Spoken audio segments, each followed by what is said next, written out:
Hello and welcome to Alina's Gym.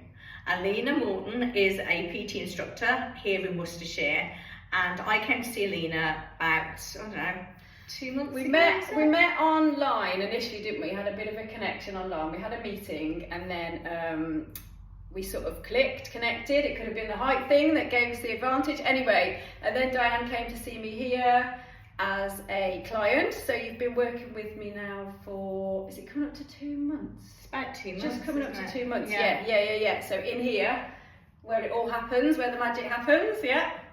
So this is Alina Morton PT. So I came to see Alina because basically I put a lot of weight on and I had lost my mojo. Now, if you're menopausal, you'll completely understand what losing your mojo is all about. So your mojo is that inner confidence that you have, that you feel that, yeah, you're on the ball, yeah, bring it on, I can deal with anything. And you feel that lovely inner glow, that inner confidence. And I'd lost mine had been lost for a long time. And so when I came to see Alina, it was the fact that I needed somebody to sort of like give me a bit of a shake and go, right, we're going to find it for you, Diane.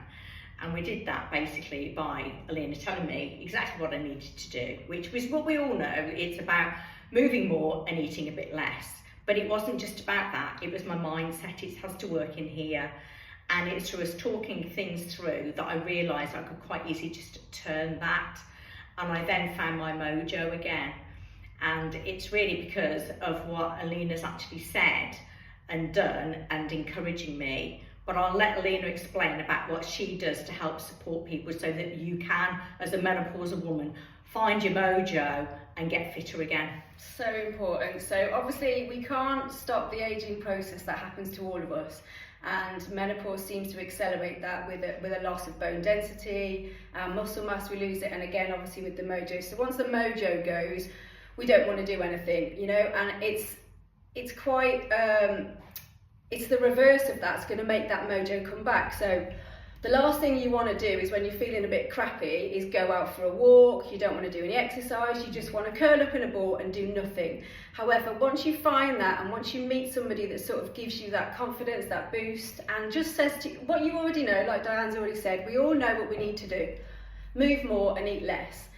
And it's just finding it back again. However, if you're feeling crap and you decide, I don't want to go out for a walk, but I go out for that walk, instantly it releases the endorphins. It removes stress. It doesn't remove stress, but it releases some of that anxiety and some of those stress levels. If you do a workout, it releases those endorphins. It makes you feel amazing. Makes you feel pretty badass. And especially because what I do is I do strength training. So strength training to all us ladies is exactly what we need to do, because we're going to lose that bone density and that muscle mass. So we need to build that up, you know, so we can actually prevent osteoporosis. We can prevent that muscle mass by building on that muscle.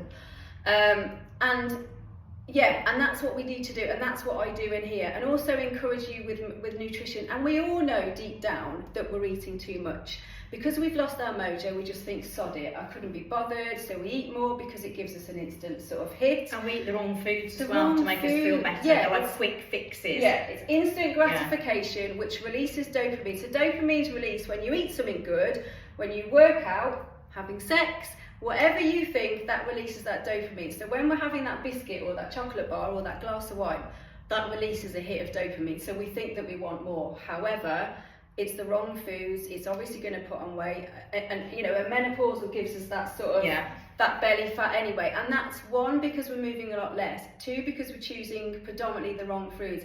And three, we're just not moving enough. And that's what we need to do. So sometimes we have to force ourselves to do it, and then that mojo comes back. Or we have an amazing meeting like I have with Diane, and it just clicks, it just connects, and all of a sudden it's like, oh my God, I know what I need to do. And I just do it. And also lifting heavy weights. There's something quite badass and amazing and exhilarating about it. Honestly, you feel like, you know, empowered, you know, you really do as a woman. It's incredible.